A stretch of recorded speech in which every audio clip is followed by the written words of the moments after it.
माँ मत जाओ मुझे छोड़कर, माँ तुम्हारे जाने बाद बापू मुझे भी बहुत पीटेंगे जैसे आपको पीटते थे। ऐसा बोलते बोलते राहुल रोते रोते हंसने लगता है और कहता है कि माँ ये तो बहुत सही विचार है कि आपके जाने बाद बापू मुझे भी पीटेंगे चोट के कारण, और इलाज न मिलने के कारण तो मुझे भी कैंसर हो जाएगा, फिर मैं भी आपके पास आ जाऊंगा। और ऐसा कहकर राहुल फिर रोने लगता है। तब उसकी माँ उसके सर पे हाथ रख के कहती है कि बेटा मुझसे वादा करो कि तुम कभी भी अपने बापू की तरह नहीं करोगे, क्योंकि मेरे जाने के बाद कोई नहीं होगा जो तुम्हें मार्गदर्शन देगा। आज के बाद तुम्हें अपने आप ही खुद को संभालना पड़ेगा मेरे लाल, तुम अपनी शिक्षा जारी रखना और अच्छी नौकरी करके अपना घर बसाना और अपनी बीवी को खुश रखना बेटा, मेरे जैसा उसके साथ कभी भी न हो। फिर वो थोड़ा मुस्करा के कहती हैं कि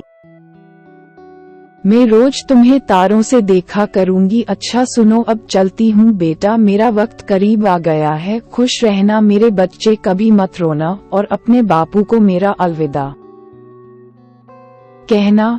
इतना बोलते ही उसकी माँ से दुनिया से विदा ले लेती है। राहुल अपनी माँ को कसकर पकड़ लेता है और जोर जोर से रोने लगता है, क्योंकि आज उसका सब उजड़ गया। इतने में ही रोज की तरह नशे में धूत उसके बापू चौखट पर आते ही गालियां निकालने लगते हैं और लड़खड़ाते कदमों से अपनी बीवी को ढूंढने लगते हैं। तो उनकी नजर उसके मृत शरीर की तरफ जाती है। इतने में राहुल रोता रोता बोलता है कि बापू, माँ हमें छोड़कर चली गई दुनिया से, और जोर से रोने लगता है। ये सुनकर वो कहते हैं कि ठीक है, कल जला आएगे, और ये कहकर नशे के कारण चारपाई पर गिर पड़ते हैं। राहुल सारी रात अपनी मरी हुई माँ के पास बैठे बैठे गुजारता है। आज पहली रात है कि उसकी माँ सोई हुई है और वो जाग रहा है, क्योंकि हर रात उसकी माँ उसे लोरी सुनाकर सुलाने के बाद ही सोती थी। अब कहानी में आता है एक नया मोड़। देखिए क्या। सुबह होने पर राहुल रोते रोते माँ के अंतिम संस्कार के लिए अपने बापू को जगाता है। तो ये क्या, क्योंकि रोज वो शराब पीने के लिए सबसे पहले उठ जाते थे और आज जगाने बाद भी कोई हलचल नहीं। इतना देख राहुल बापू बापू कहता उन्हें जोर से हिलाता है। अब भी कोई क्रिया नहीं होते देख राहुल अब चिंगार डालकर रोता है, क्योंकि वह समझ गया होता है कि दिन रात शराब पीने के कारण उसके बापू भी जा चुके हैं। अब तो वह अनाथ हो गया था। अब राहुल में खड़े होने की भी हिम्मत नहीं थी, पर वह कैसे भी करके लोगों की मदद से उनका अंतिम संस्कार करता है और घर आ जाता है। अब क्या उसका अब इस घर में एक पल भी मन नहीं लगता है। वो रात को रोता रोता चारपाई पे लेटता है। तब उसे आसमान में तारे दिखते ही माँ की बात याद आ जाती है कि वो उसे तारों में से रोज देखा करेगी।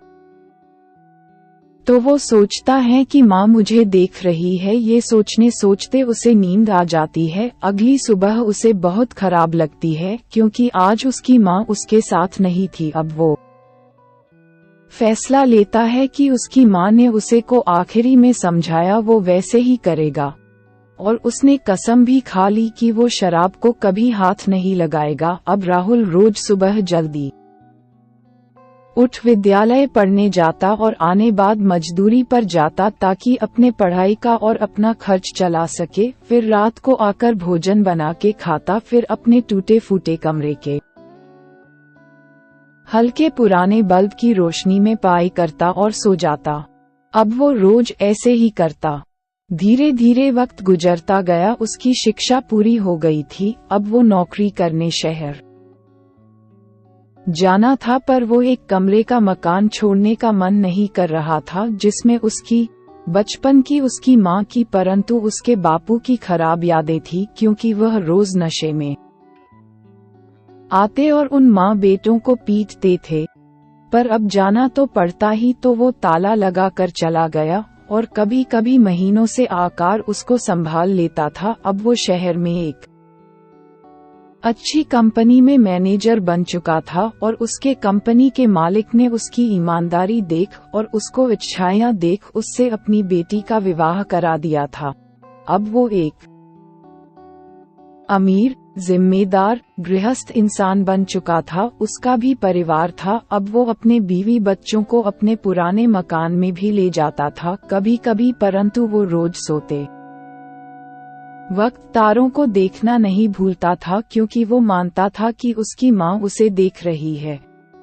ऐसी ही कहानियों के लिए वीडियो लाइक करें व चैनल को सब्सक्राइब जरूर करें और कहानी कैसी लगी कमेंट करके जरूर बताएं।